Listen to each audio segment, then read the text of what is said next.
Ngasisu mahausa-gumna mayamgidamakta nungairaba phungawari ama puduna lakjari.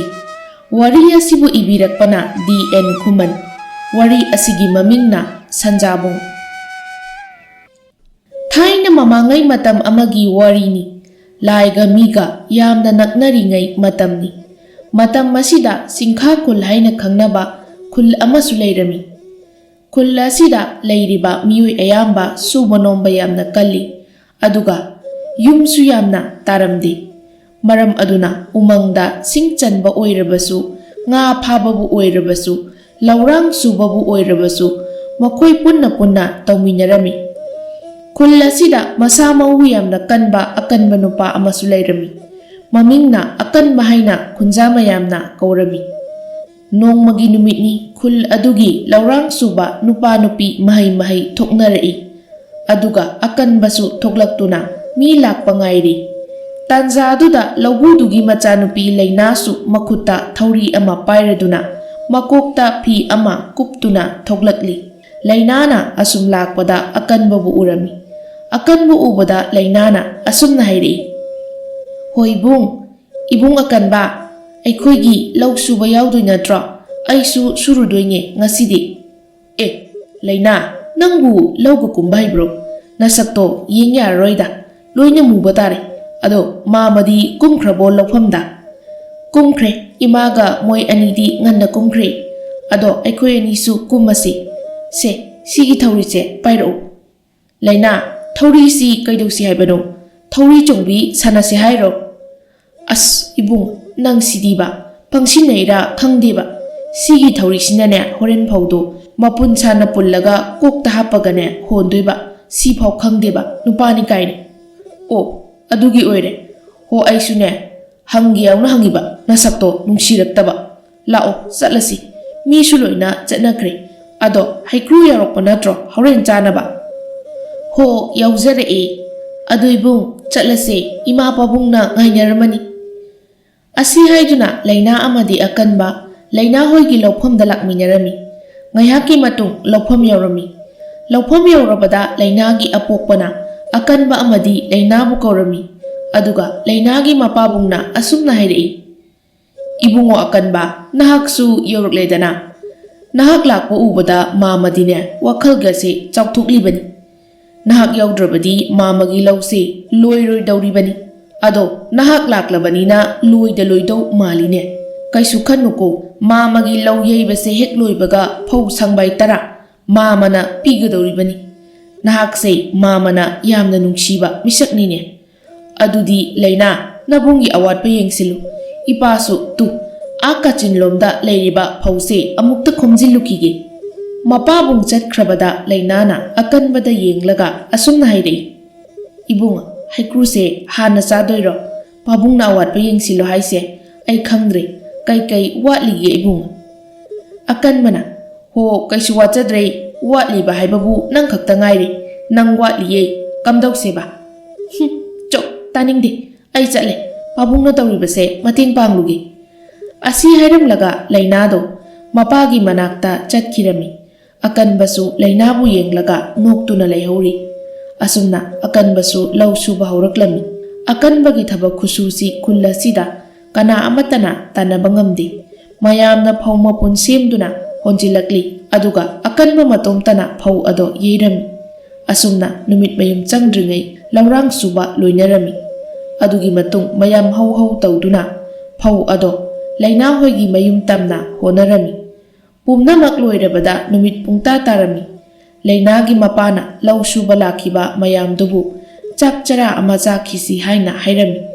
Adubu akanbadi mayumda mama khakta leihauba aduda nungaitraduna saba yaukidri. Adumak mayumda halaklami.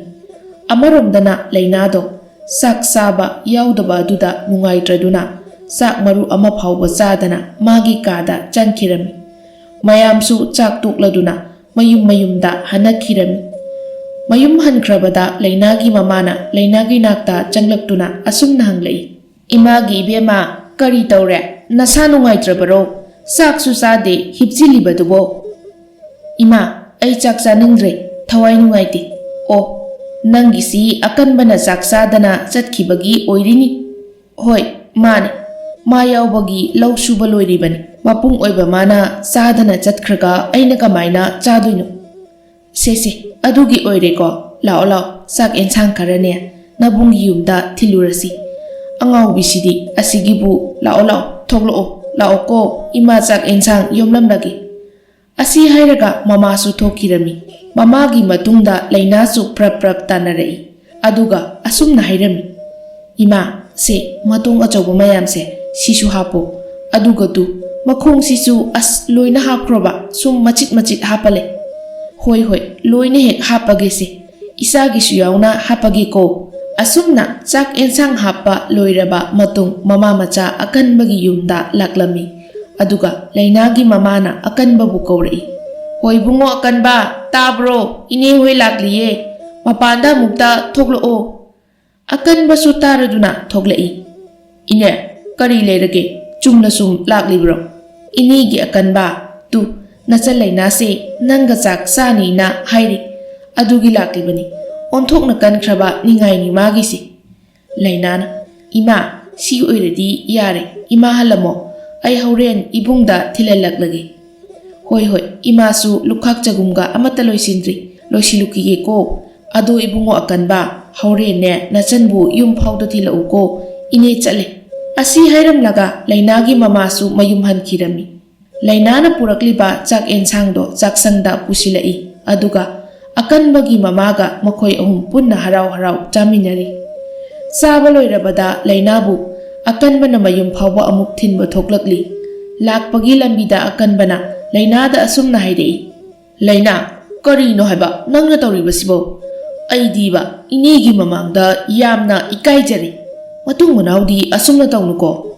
ꯏꯕꯨꯡ ꯑꯗꯨꯗꯤ ꯀꯔꯤꯒꯤ ꯏꯕꯨꯡꯅ ꯑꯩꯈꯣꯏꯗ ꯆꯥꯛ ꯆꯥꯗꯕꯤꯗ ꯆꯠꯂꯤꯕ ꯑꯗꯨꯛ ꯋꯥꯅꯁꯨ ꯁꯨꯔꯒ ꯆꯥꯛ ꯆꯥꯗꯕꯤ ꯆꯠꯈꯤꯕꯗꯣ ꯑꯩꯅ ꯅꯨꯡꯉꯥꯏꯔꯝꯒꯅꯤ ꯈꯟꯕ꯭ꯔꯥ ꯃꯇꯨꯡ ꯇꯧꯅꯨ ꯍꯥꯏꯔꯗꯤ ꯇꯧꯗꯅꯕ ꯊꯕꯛꯁꯨ ꯇꯧ ꯇꯥꯕ ꯑꯁ ꯅꯪꯒꯤ ꯅꯤꯡꯉꯥꯏ ꯍꯥꯏꯔꯦꯗꯅ ꯅꯤꯡꯉꯥꯏꯗꯤꯕ ꯑꯉꯥꯡ ꯃꯆꯥꯗꯒꯤ ꯈꯔ ꯍꯦꯟꯖꯤꯜꯂꯤ ꯐꯔꯦꯁꯦ ꯍꯧꯖꯤꯛꯇꯤ ꯅꯣꯏꯒꯤ ꯊꯣꯡꯒꯥꯜꯁꯨ ꯌꯧꯔꯦ ꯅꯪꯁꯨ ꯂꯩꯍꯧꯔꯣ ꯑꯩꯁꯨ ꯍꯜꯂꯒꯦ ꯑꯗꯣ ꯂꯩꯅꯥ ꯑꯩꯅꯦ ꯅꯪꯅ ꯈꯜꯂꯤꯗꯣ ꯈꯪꯉꯤꯀꯣ ꯑꯁ ꯀꯔꯤ ꯈꯪꯉꯤꯕ ꯍꯣꯅꯦ ꯋꯥꯈꯜꯗꯣ ꯌꯧꯅ ꯁꯥꯒꯠꯄꯤꯅꯨ ꯑꯩ ꯀꯩꯝꯇ ꯈꯟꯖꯗꯦ ꯌꯨꯝ ꯆꯪꯖꯔꯦ ꯃꯣꯟꯗ꯭ꯔꯪ ꯇꯧꯔꯒ ꯂꯩꯍꯧꯔꯣ ꯑꯁꯤ ꯍꯥꯏꯔꯝꯂꯒ ꯂꯩꯅꯥ ꯏꯃꯨꯡ ꯇꯝꯅ ꯆꯪꯈꯤ ꯑꯀꯟꯕꯁꯨ ꯂꯩꯅꯥꯕꯨ ꯌꯦꯡꯗꯨꯅ ꯅꯣꯛꯐꯦꯠ ꯇꯧꯖꯩ ꯑꯗꯨꯒ ꯑꯁꯨꯝꯅ ꯋꯥꯈꯜꯗ ꯈꯟꯖꯩ ꯌꯦꯡꯉꯨꯅꯦ ꯃꯁꯤꯒꯤ ꯑꯉꯥꯡꯁꯦ ꯃꯥꯅꯗꯤ ꯑꯩꯅ ꯀꯔꯤꯁꯨ ꯈꯪꯂꯝꯂꯣꯏ ꯎꯔꯝꯂꯣꯏ ꯁꯤꯅꯦꯕ ꯑꯗꯨꯕꯨꯗꯤ ꯀꯩꯁꯨ ꯀꯥꯏꯗꯦꯗ ꯈꯨꯜꯁꯤꯗ ꯃꯔꯝ ꯃꯣꯛꯄ ꯄꯨꯛꯆꯦꯜ ꯆꯥꯎꯕ ꯍꯥꯏꯔꯗꯤ ꯃꯍꯥꯛꯇꯅꯤ ꯃꯁꯛ ꯍꯥꯏꯔ ꯑꯗꯨꯝ ꯐꯖꯩ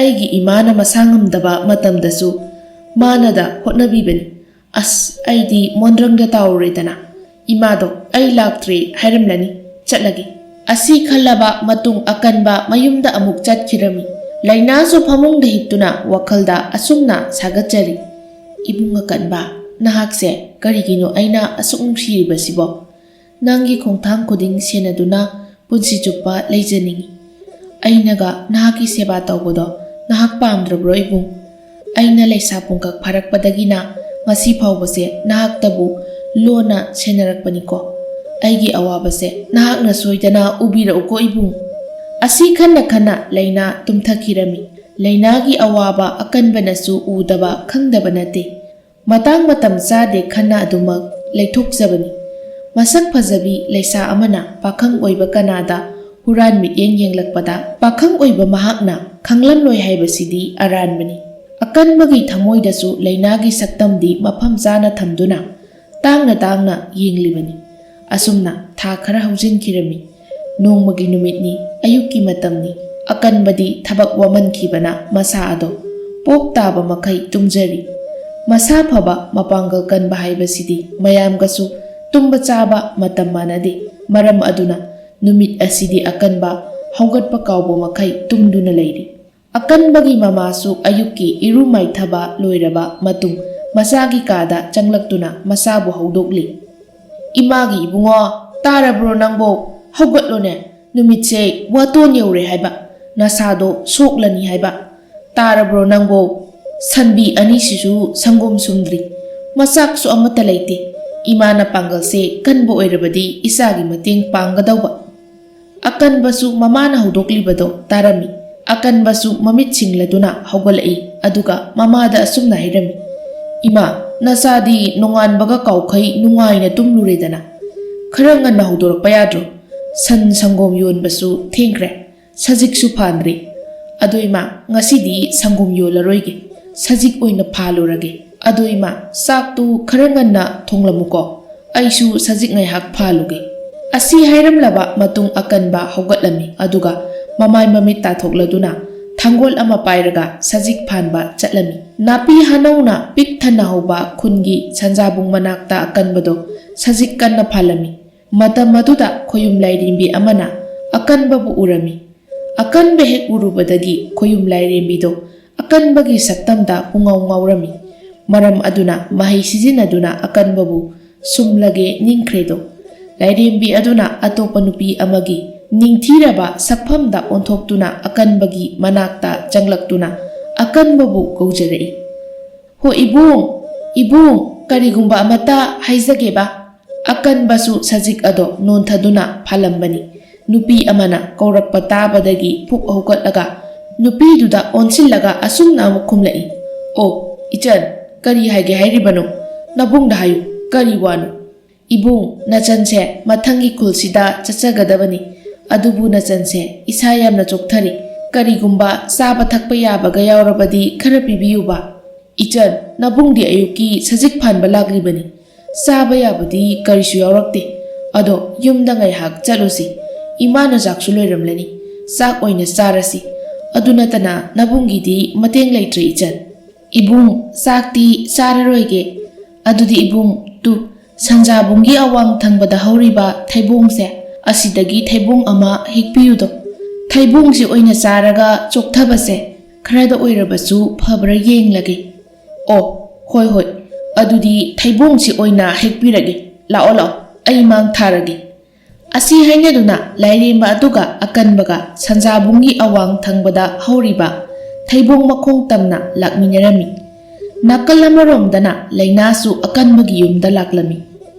Ibung akanbagi mamana ibema laina nabungdi leitene sajik phanba chatkiba ngaihak oire kari leirage. Ine aido sangom khara lauruso haina imana tharakpa ado inya ibungbu maikei kadomda chatkibage. Ho khulgi sanjabung leirise asomda hek sajik phanbani somda chatlamgani. Ine sune maikei khanghaudre. Laina suwa makha taramda mata thoibigi manakta laklami aduga lainana asumna hairami. Ho ita thoibiya aikhoi ani sanjabung lomda amukta chatminarusi thabak jinbra. Ita laina yaye chatluse thabakka amata laitida ngasidi chaksu imana oina thongbiri adu ita sanjabung chasi hairisibu itagi khoimugi khonguliba malida. As ita thoibiya nang sidiba aigi wagase itana hekta loina khangkibagi mawongnine yare lao chatlaseba. Asumna mata thoibiga lainagado sanjabung tamna laklami. Amaromdana akanbado thaibong makhong yauraduna thaibong heknaba thaibong pambiduda karami. Aduga maton yoramdaida paliba thaibongdo ama hekladuna lairimbiduda asumna hairei. Ichan thaibongse amunbadi amata yaudi khara munba ama yawi asi oina thadaraage. Lairimbi nate thaibongdo thadarakladi amata saba yararoi loina kaikhrani. Ibung kumlakpada adum paibiro hauna chaseba. Lairimbi hairibado akanbana suyarami asumna thaibong pambidudagi kumthanaba kanna hotnari. Amaromda laina hoisu sanjabung yauraklami. Laina hoi lakpagi maninsi lairimbi aduna khangbadagi yararoi oiraroi khangladuna akanbada asumna hairei. Ibung thaibongdo kona chajarage aiga lakminaba khunjasingna aibu kaurai sauba yade ko ibung ai chatle. Asi hairamlaga lairimbi ado mafamdu thadoktuna chatkirami. Lairimbi adu hek chatkibaga laina hoisu mafam ado yauraki. Lainana sum koina yenglakpada thaibong pambidagi kumtharakliba akanbabu urami. Ibung akanbase sajik phanba chatki hairaga thaibong panbisidagi kumtharaklisina karige. Ita lao ꯑꯁꯤ ꯍꯥꯏꯅꯗꯨꯅ ꯊꯩꯕꯣꯡ ꯃꯈꯣꯡ ꯇꯝꯅ ꯂꯥꯛꯂꯝꯃꯤ꯫ ꯑꯀꯟꯕꯁꯨ ꯃꯆꯤꯟꯗ ꯃꯨꯔꯨꯝ ꯃꯨꯔꯨꯝ ꯁꯣꯟꯗꯨꯅ ꯀꯨꯝꯊꯔꯛꯄꯅ ꯃꯈꯥ ꯌꯧꯔꯛꯂꯝꯃꯤ꯫ ꯀꯔꯤꯅꯣ ꯍꯧꯖꯤꯛꯀꯤ ꯅꯨꯄꯤꯗꯨꯕꯣ? ꯃꯀꯣꯛꯀ ꯌꯥꯗꯕ ꯃꯤꯃꯥꯟꯅꯗꯕꯤ ꯅꯨꯄꯤꯒ ꯑꯣꯏꯔꯖꯥꯠꯂꯥꯅꯦ? ꯊꯩꯕꯣꯡ ꯆꯥꯒꯦ ꯍꯥꯏꯅ ꯍꯤꯛꯄꯤꯔꯦ, ꯑꯗꯨꯒ ꯀꯣꯟꯅ ꯆꯥꯔꯒꯦ ꯍꯥꯏꯔꯒ ꯄ꯭ꯔꯞ ꯄ꯭ꯔꯞ ꯆꯠꯈꯤꯅꯦ꯫ ꯂꯩꯅꯥꯅ "ꯏꯕꯨꯡ, ꯀꯔꯤꯅꯣ? ꯏꯅꯦꯅꯗꯤ ꯁꯖꯤꯛ ꯐꯥꯟꯕ ꯆꯠꯈꯤ ꯍꯥꯏꯔꯒ ꯊꯩꯕꯣꯡ ꯑꯃ ꯍꯦꯛꯂꯒ ꯀꯨꯝꯊꯔꯛꯂꯤꯕꯁꯤꯕꯣ ꯊꯩꯕꯣꯡ ꯆꯥꯒꯦ ꯍꯥꯏꯔꯤꯕ꯭ꯔꯣ?" "ꯑꯦ ꯂꯩꯅꯥ, ꯅꯣꯏꯁꯨ ꯂꯥꯛꯂꯝꯃꯤꯔꯣ? ꯑꯁ ꯑꯩꯁꯨ ꯁꯖꯤꯛ ꯐꯥꯜꯂꯝꯕꯅꯤ꯫ ꯃꯊꯪꯒꯤ ꯈꯨꯟꯗꯒꯤꯅꯤ ꯍꯥꯏꯕ ꯅꯨꯄꯤ ꯑꯃꯅ ꯃꯁꯥ ꯌꯥꯝꯅ ꯆꯣꯛꯊꯩ, ꯊꯩꯕꯣꯡꯁꯤ ꯍꯦꯛꯄꯤꯌꯨ ꯆꯥꯒꯦ ꯍꯥꯏꯕꯗꯨꯗ ꯃꯇꯦꯡ ꯄꯥꯡꯂꯝꯕꯅꯤꯗ꯫ ꯑꯗꯨꯒꯗꯤ ꯅꯨꯄꯤꯗꯣ ꯃꯣꯏꯒ ꯂꯥꯛꯃꯤꯟꯅꯕ ꯃꯤꯑꯣꯏꯁꯤꯡꯅ ꯀꯧꯔꯛꯑꯦ ꯍꯥꯏꯔꯝꯂꯒ ꯆꯠꯈ꯭ꯔꯦ." ꯂꯩꯅꯥꯅ "ꯑꯦ ꯀꯅꯥꯅꯣ ꯅꯨꯄꯤ ꯍꯥꯏꯗꯤ? ꯑꯣ, ꯁꯖꯤꯛ ꯐꯥꯟꯕ ꯆꯠꯈ꯭ꯔꯒ ꯅꯨꯄꯤ ꯎꯅꯔꯤ ꯑꯣꯏꯔꯝꯅꯤꯅꯦ꯫ ꯊꯩꯕꯣꯡꯒ ꯍꯦꯛꯄꯤꯔꯗꯅ ꯀꯗꯣꯝꯗ ꯆꯠꯈꯤ? ꯃꯁꯝꯗꯣ ꯀꯣꯛꯊꯣꯛꯂꯨꯒꯦ." "ꯑꯁ ꯂꯩꯅꯥ, ꯃꯤ ꯀꯩꯁꯨ ꯀꯥꯏꯕ ꯅꯠꯇꯦꯕ, ꯑꯗꯨꯒꯤꯕꯨ ꯁꯥꯎꯔꯤꯗꯣ? ꯅꯇꯥꯁꯤꯒꯤ ꯃꯃꯥꯡꯗ ꯏꯀꯥꯏꯗ꯭ꯔꯣ?" "ꯏꯁ ꯏꯁ, ꯀꯔꯤꯒꯤ ꯏꯀꯥꯏꯕ? ꯀꯗꯥꯏꯅꯣ? ꯄꯤꯔꯛꯑꯣ ꯊꯩꯕꯣꯡꯗꯣ, ꯄꯤꯔꯛꯑꯣ ꯍꯥꯏꯕ."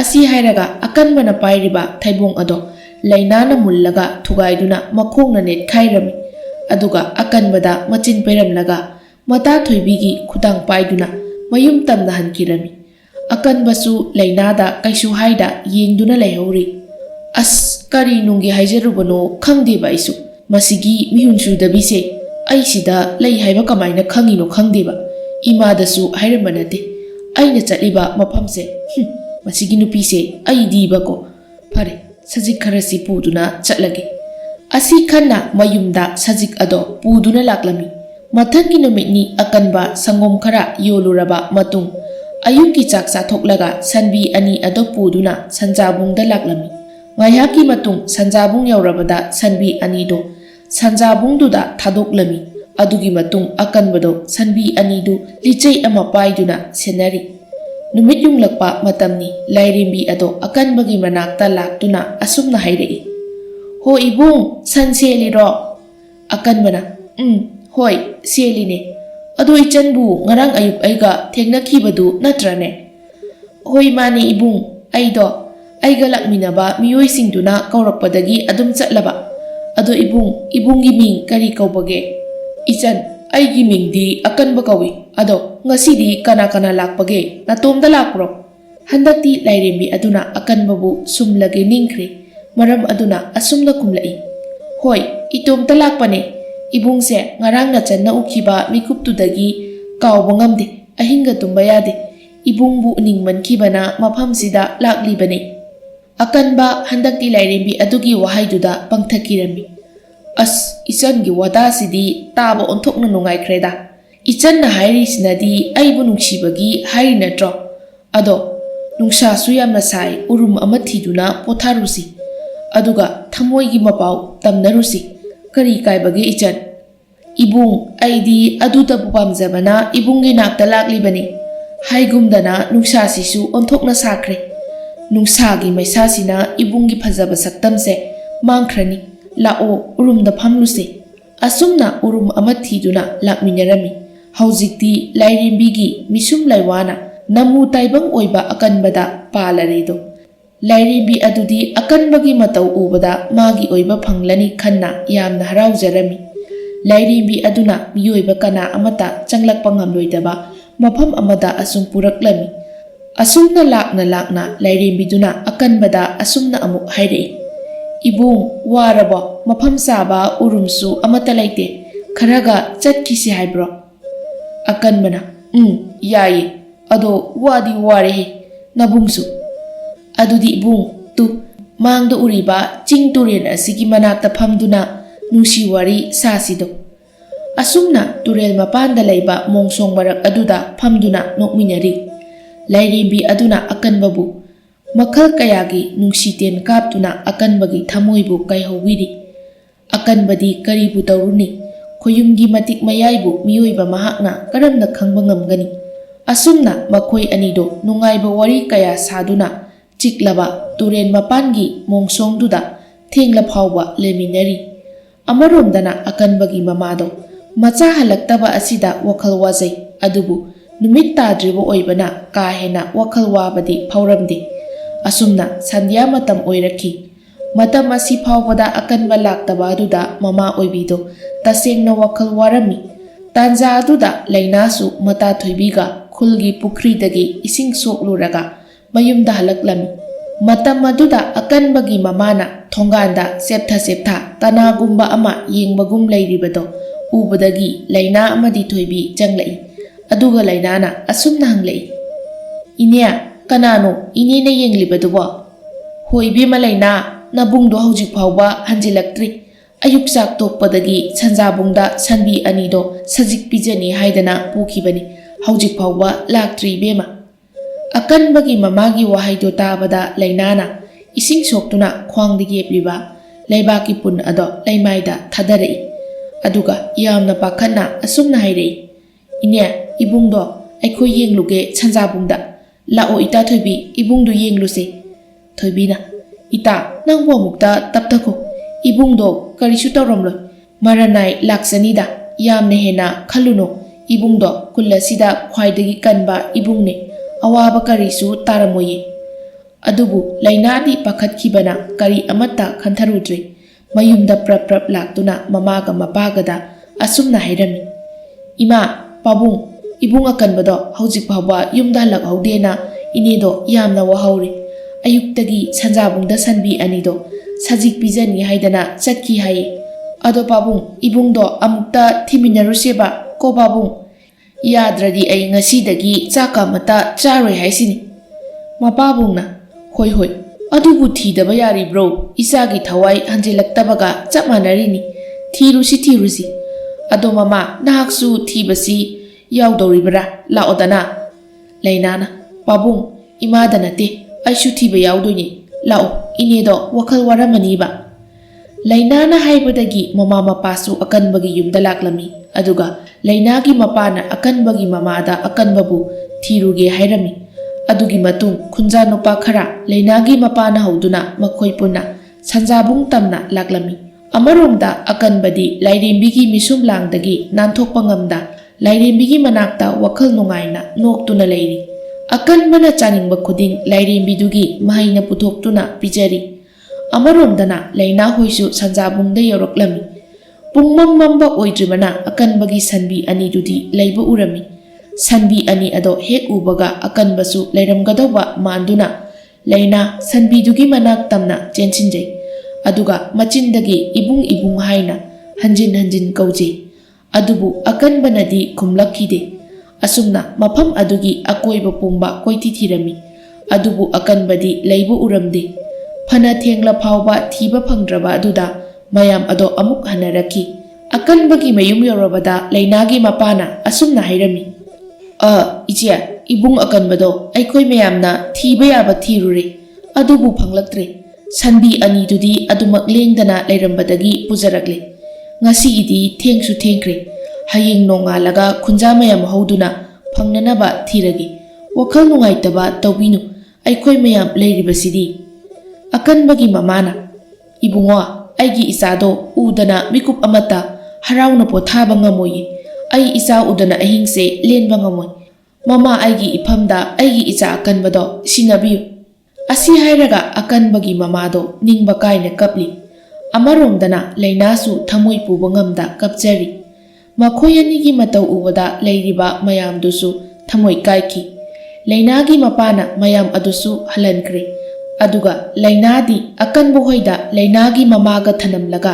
mapasu mayumda hanki mayum yoroba matung lainagi mapado wakhal ama khalami karino ngasigi matau sibo aibu poko pabungna aingonda hairamkibado ngasi amuk nauhonana saponglaklabra pabungduna hairambadi sanjabung ase lai kayagi lai khundina phamni hairamkibani adubu namu oiba ikhoina mafam sida laithau tawduna laitainaraba matung khundarakibani haikibani laina chenkrabra natraga mafam kadaida chatkrabano hayengse ai pabungna thamlamba laigi laiwasuna yauraba nung asipuduna akanbabu phangnaba thirage karigumba mahaku phangdrabadi aigi icha naitom yaujabise angawbi soidana oiragani asi khallaba matung ahing ado mikap amata oirabasu pothagi khanna tumthaki mathangi numitni laina mamlingaidagi hawgatuna mayumda laktuna ꯃꯄꯥꯕꯨ ꯃꯪꯒꯣꯟꯗꯒꯤ ꯂꯥꯛꯇꯅ ꯀꯧꯖꯔꯛꯏ꯫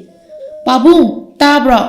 ꯄꯥꯕꯨꯡ ꯅꯣꯡꯉꯥꯜꯂꯦ ꯍꯧꯒꯠꯂꯨ, ꯏꯕꯨꯡ ꯄꯨꯔꯛꯑꯣ ꯍꯥꯏꯕ, ꯉꯁꯤꯒ ꯄꯨꯔꯛꯇ꯭ꯔꯗꯤ ꯑꯩꯁꯨ ꯁꯤꯈꯤꯅꯤ ꯈꯪ, ꯇꯥꯕ꯭ꯔꯣ? ꯍꯧꯒꯠꯂꯣꯕ ꯄꯥꯕꯨꯡ꯫ ꯂꯩꯅꯥꯒꯤ ꯃꯄꯥꯁꯨ ꯃꯆꯥꯅ ꯃꯥꯡꯒꯣꯟꯗꯒꯤ ꯍꯧꯗꯣꯛꯄꯗꯣ ꯇꯥꯔꯗꯨꯅ ꯑꯐꯤꯡ ꯑꯐꯥꯏ ꯑꯣꯏꯅ ꯍꯧꯒꯠꯂꯒ ꯊꯣꯡ ꯍꯥꯡꯗꯣꯛꯂꯝꯃꯤ, ꯑꯗꯨꯒ ꯑꯁꯨꯝꯅ ꯍꯥꯏꯔꯛꯏ꯫ ꯏꯄꯥꯒꯤ ꯂꯩꯅꯥ, ꯏꯄꯥ ꯍꯧꯒꯠꯄ ꯀꯨꯏꯔꯦ, ꯂꯣꯏꯁꯤꯜꯂꯝꯕꯅꯤ, ꯏꯆꯥꯒꯤ ꯍꯥꯛꯇꯛꯇ ꯏꯄꯥꯒꯤ ꯃꯤꯍꯨꯟꯁꯦ ꯃꯐꯝ ꯃꯔꯥꯡ ꯈꯪꯗꯧ ꯃꯥꯟꯗ꯭ꯔꯦ, ꯏꯄꯥꯅꯅꯦ ꯉꯁꯤꯒꯤ ꯅꯨꯃꯤꯠꯇ ꯑꯀꯟꯕꯕꯨ ꯏꯆꯥꯗ ꯄꯤꯅꯤ, ꯏꯄꯥꯁꯨ ꯏꯆꯥ ꯁꯦꯟꯅꯕ ꯉꯝꯗꯧ ꯃꯥꯟꯗ꯭ꯔꯦ, ꯅꯕꯨꯡꯗꯣ ꯂꯥꯛꯄꯒ ꯃꯥꯅ ꯑꯣꯏꯅ ꯁꯦꯟꯅꯖꯔꯁꯅꯨ, ꯏꯄꯥ ꯆꯠꯂꯨꯈꯤꯒꯦ, ꯈꯨꯟꯖꯥꯁꯤꯡ ꯍꯧꯔꯨꯈꯤꯒꯦ, ꯑꯗꯨꯒꯅꯦ ꯏꯆꯦꯗꯣ ꯅꯪꯅ ꯈꯔ ꯊꯦꯝꯖꯤꯟꯗꯨꯅ ꯂꯩꯃꯤꯟꯅꯔꯝꯃꯨ, ꯏꯄꯥ ꯆꯠꯂꯨꯈꯤꯒꯦꯀꯣ꯫ ꯑꯁꯤ ꯍꯥꯏꯔꯕ ꯃꯇꯨꯡ ꯂꯩꯋꯥ ꯁꯨꯅ ꯌꯥꯎꯔꯕ ꯅꯨꯡ ꯑꯗꯨ ꯄꯥꯏꯔꯗꯨꯅ ꯈꯨꯟꯖꯥ ꯈꯔꯒ ꯂꯣꯏꯅꯅ ꯑꯀꯟꯕꯗꯣ ꯊꯤꯕ ꯂꯥꯛꯂꯝꯃꯤ꯫ ꯑꯃꯔꯣꯝꯗ ꯑꯀꯟꯕꯗꯤ ꯑꯋꯥꯕ ꯑꯃꯠꯇ ꯌꯥꯎꯗ ꯂꯥꯏꯔꯦꯝꯕꯤ ꯑꯗꯨꯒ ꯖꯒꯣꯏ ꯁꯥꯗꯨꯅ ꯂꯩꯔꯤ꯫ ꯑꯀꯟꯕꯒꯤ ꯃꯈꯣꯡ ꯈꯣꯡꯄꯥꯛ ꯑꯗꯣ ꯇꯤꯟ ꯀꯥꯡ ꯀꯥꯛꯐꯩꯅ ꯆꯤꯛꯄꯒꯤ ꯏꯁꯨ ꯊꯣꯛꯂꯕꯅꯤ, ꯑꯗꯨꯕꯨ ꯆꯩꯅꯥ ꯑꯃꯠꯇ ꯐꯥꯎꯗꯅ ꯂꯥꯏꯔꯦꯝꯕꯤꯗꯨꯒ ꯖꯒꯣꯏ ꯁꯥꯗꯨꯅ ꯂꯩꯔꯤ꯫ ꯑꯃꯔꯣꯝꯗꯅ ꯈꯨꯟꯖꯥ ꯃꯌꯥꯝꯗꯣ ꯑꯀꯟꯕꯕꯨ ꯀꯧꯗꯨꯅ ꯆꯤꯡꯅꯕ ꯃꯐꯝ ꯈꯨꯗꯤꯡꯗ ꯆꯪꯗꯨꯅ ꯊꯤꯔꯝꯃꯤ꯫ ꯅꯨꯃꯤꯠꯅ ꯈꯔ ꯂꯩꯊꯔꯛꯄ ꯃꯇꯝꯗ ꯇꯨꯔꯦꯜ ꯑꯃ ꯌꯧꯔꯛꯂꯝꯃꯤ꯫ ꯇꯨꯔꯦꯜ ꯑꯗꯨ ꯌꯧꯕꯒ ꯂꯩꯅꯥꯒꯤ ꯃꯄꯥꯅ ꯃꯌꯥꯝꯗ ꯑꯁꯨꯝꯅ ꯍꯥꯏꯔꯛꯏ꯫ ꯃꯌꯥꯝ ꯃꯐꯝ ꯑꯁꯤꯗ ꯉꯥꯏꯍꯥꯛ ꯄꯣꯊꯥꯈꯤꯁꯤ, ꯑꯗꯨꯒ ꯇꯨꯔꯦꯜ ꯑꯁꯦ ꯂꯥꯟꯊꯣꯛꯂꯒ ꯑꯀꯟꯕꯕꯨ ꯑꯃꯨꯛ ꯃꯈꯥ ꯇꯥꯅ ꯊꯤꯈꯤꯁꯤ꯫ ꯑꯗꯣ ꯃꯌꯥꯝ ꯆꯥꯕ ꯌꯥꯕ ꯀꯔꯤ ꯀꯔꯤ ꯌꯥꯎꯅꯔꯤꯒꯦ, ꯈꯔ ꯆꯥꯁꯤꯗꯅ꯫ ꯈꯨꯟꯖꯥ ꯑꯃꯅ, ꯃꯥꯃꯥ, ꯆꯥꯅꯤꯡꯉꯥꯏꯗꯤ ꯑꯩꯈꯣꯏꯁꯨ ꯑꯃꯠꯇ ꯄꯨꯖꯔꯛꯇꯦ, ꯑꯗꯣ ꯃꯥꯃꯥ, ꯇꯨꯔꯦꯜ ꯑꯁꯤꯒꯤ ꯅꯨꯡꯖꯥꯎꯁꯤꯡ ꯑꯁꯦ ꯐꯛꯇꯨꯅ ꯋꯥꯏꯈꯨꯒ ꯂꯩꯕ꯭ꯔꯥ ꯍꯥꯏꯕꯗꯣ ꯌꯦꯡꯁꯤ, ꯀꯔꯤꯒꯨꯝꯕ ꯂꯩꯔꯝꯂꯕꯗꯤ ꯋꯥꯏꯈꯨ ꯑꯗꯣ ꯃꯩꯗ ꯐꯖꯅ ꯂꯧꯊꯣꯛꯂꯒ ꯆꯥꯁꯤꯗꯣ꯫ ꯑꯁꯤ ꯍꯥꯏꯅꯕꯗꯒꯤ ꯈꯨꯟꯖꯥ ꯃꯌꯥꯝꯗꯣ ꯇꯨꯔꯦꯟꯗ ꯂꯩꯔꯤꯕ ꯅꯨꯡ ꯑꯗꯣ ꯊꯥꯡꯒꯠꯂꯒ ꯋꯥꯏꯈꯨ ꯑꯁꯨꯝ ꯌꯦꯡꯂꯝꯃꯤ꯫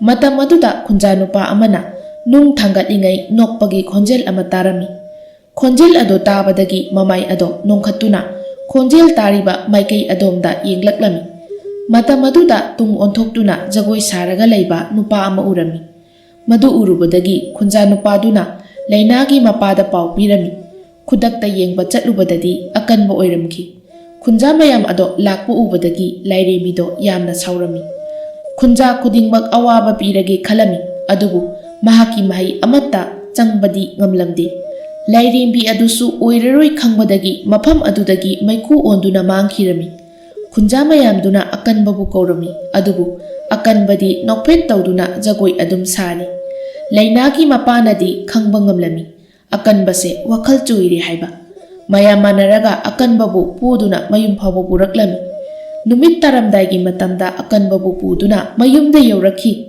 ꯑꯀꯟꯕ ꯎꯕꯗ ꯂꯩꯅꯥ ꯌꯥꯝꯅ ꯍꯔꯥꯎꯖꯩ꯫ ꯀꯞꯇꯨꯅ ꯂꯩꯔꯝꯕ ꯃꯃꯥꯁꯨ ꯌꯥꯝꯅ ꯍꯔꯥꯎꯖꯈꯤ꯫ ꯃꯌꯨꯝ ꯌꯧꯔꯕꯗ ꯂꯩꯅꯥꯒꯤ ꯃꯄꯥꯅ ꯑꯁꯨꯝꯅ ꯍꯥꯏꯔꯛꯏ꯫ ꯏꯆꯦ, ꯏꯕꯨꯡꯉꯣ ꯑꯀꯟꯕꯁꯦ ꯋꯥꯈꯜ ꯆꯣꯏꯔꯤ, ꯃꯥꯒꯤꯁꯦ ꯂꯥꯏꯅ ꯆꯦꯜꯂꯨꯕ ꯁꯣꯏꯗꯅ ꯑꯣꯏꯒꯅꯤ, ꯑꯗꯨꯕꯨ ꯀꯔꯤꯁꯨ ꯅꯨꯡꯁꯥ ꯊꯤꯕꯤꯒꯅꯨ, ꯄꯨꯝꯅꯃꯛ ꯑꯩꯅ ꯐꯅꯕ ꯍꯣꯠꯅꯖꯒꯦ, ꯏꯆꯦꯒꯤ ꯑꯋꯥꯕꯗꯣ ꯐꯊꯕꯤꯌꯨ, ꯑꯩꯁꯨ ꯃꯁꯤ ꯉꯝꯗ꯭ꯔꯕꯗꯤ ꯑꯩꯒꯤ ꯄꯨꯟꯁꯤꯁꯦ ꯅꯨꯡꯉꯥꯏꯐꯝ ꯈꯪꯂꯔꯣꯏ, ꯏꯆꯥ ꯂꯩꯅꯥꯒꯤ ꯃꯇꯧ ꯌꯦꯡꯕ ꯉꯝꯂꯔꯣꯏ꯫ ꯑꯁꯤ ꯍꯥꯏꯗꯣꯛꯂꯨꯔꯒ ꯂꯩꯅꯥꯒꯤ ꯃꯄꯥꯗꯣ ꯃꯈꯥ ꯇꯥꯗꯅ ꯆꯞ ꯂꯦꯞꯈꯤ, ꯑꯗꯨꯒ ꯑꯁꯨꯝꯅ ꯈꯟꯖꯩ, ꯀꯩꯅꯣ ꯑꯩꯅ ꯍꯧꯖꯤꯛ ꯍꯥꯏꯈꯤꯕꯗꯨꯕꯣ, ꯑꯁ ꯆꯣꯞꯄꯝꯅꯤꯗ꯫ ꯏꯆꯦ, ꯑꯀꯟꯕꯕꯨ ꯆꯦꯜꯂꯝꯂꯤꯕ ꯈꯣꯌꯨꯝ ꯑꯗꯣ ꯂꯥꯏꯔꯦꯝꯕꯤ ꯑꯣꯏꯔꯁꯨ ꯂꯥꯏꯔꯦꯝꯕ ꯑꯣꯏꯔꯁꯨ ꯃꯍꯥꯛꯀꯤ ꯑꯄꯥꯝꯕ ꯑꯃ ꯀꯠꯊꯣꯛꯂꯒ ꯑꯗꯨꯝ ꯐꯅꯤꯗ꯫ ꯑꯩꯕꯨ ꯄꯣꯛꯄꯤꯔꯝꯕ ꯏꯄꯥꯅ ꯑꯩꯉꯣꯟꯗ ꯑꯁꯤꯒꯨꯝꯕ ꯃꯍꯩ ꯈꯔ ꯇꯝꯕꯤꯔꯝꯃꯤ, ꯑꯩꯅ ꯐꯅꯕ ꯍꯣꯠꯅꯒꯦ꯫ ꯑꯁꯤ ꯍꯥꯏꯔꯕ ꯃꯇꯨꯡ ꯑꯀꯟꯕꯕꯨ ꯃꯥꯒꯤ ꯀꯥꯗ ꯄꯨꯁꯤꯜꯂꯛꯇꯨꯅ ꯊꯝꯂꯝꯃꯤ꯫